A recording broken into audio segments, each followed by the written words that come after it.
what trends are you seeing out there that businesses and meeting professionals should focus on to stay competitive? Yeah. So just a little context for your audience, one of the things that I do that's really unusual is I act as a one-day consultant for all of our clients in that sense that we walk every client through what we call our future growth opportunities process. And we ask them a series of questions to really inform us about their business. And so we'll take that and that'll jumpstart our research, which we do a deep dive into. What does that mean for your audience? Well, basically, it means that I talk to the highest levels of people in many different sectors of the economy, which is really fun because I'm not guessing as to what's going on in the world. I'm hearing it directly from my clients.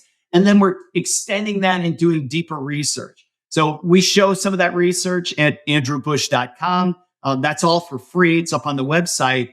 But when we're talking about trends that are out there, top of mind, for most people is what's going on with interest rates, and to the extent what's going on with inflation, what's going on with the economy, how's that performing, what's happening in housing, wide range of topics that fit into that economic component.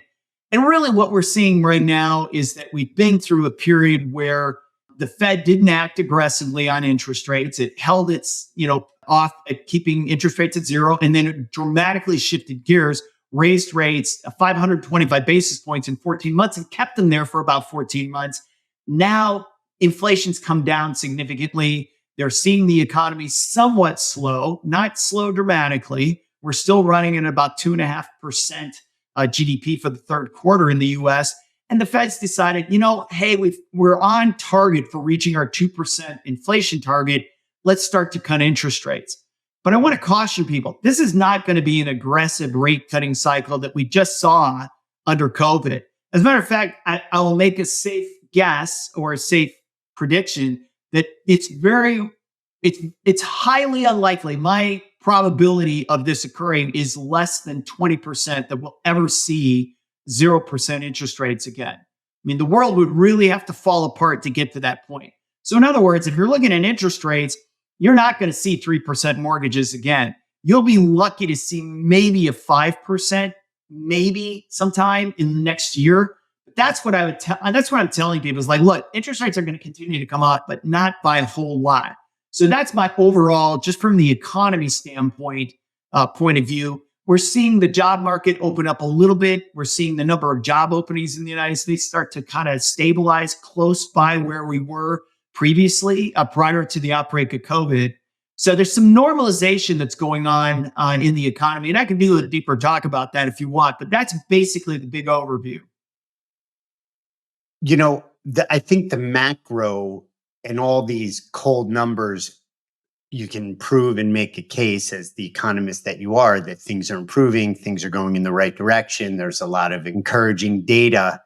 But down in the granular, I'm thinking of meeting professionals that have big food and beverage bills, big transportation bills, big hotel bills, that whether the source of that is a spike from the supply chain that's still have remnants of it, post-COVID, COVID, whatever you want to call it.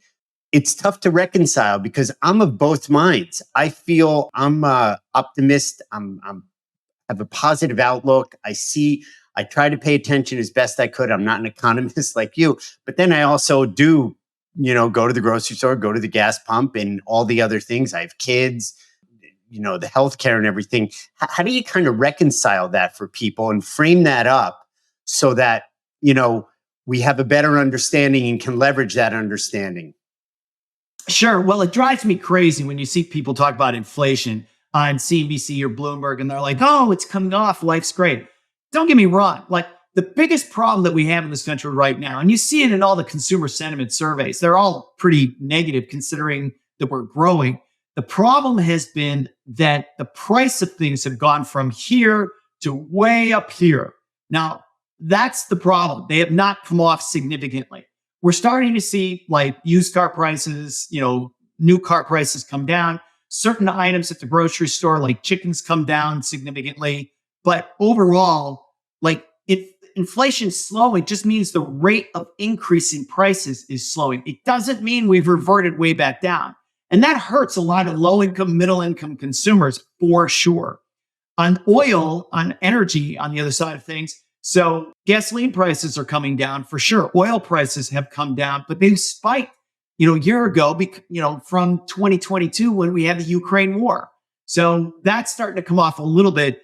The place where I don't see prices really are going to come off at all, and everybody should get ready for this, is the price of electricity. That's going to stay high going forward. And there's a lot of reasons for that. A lot of it has to do with data centers, but those prices are going to stay up. So when we're looking at things and talking about earnings of people, like average hourly earnings, right? So if we're looking at hotels, it's mainly about the people that are working there.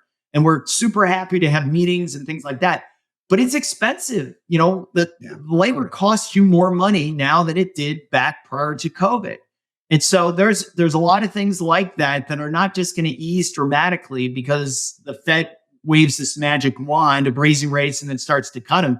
That isn't the way this works. So you have to build that in to your pricing models. And it's not easy because then there's a lot of pressure on meeting planners, but there's pressures across the entire economy to do this, to figure out how to do more with less. And that's the challenge for everybody. And there's pressure to make the case, the value, and in simplest terms, is it worth it? Is it worth it to have these huge events, these huge conferences? I'm of the thinking it is, not just because I'm in the business. I think that I've seen this re-encountering of people in events which have shifted a little bit. There's less on the agenda. There's more free time. There's more time to connect face to face.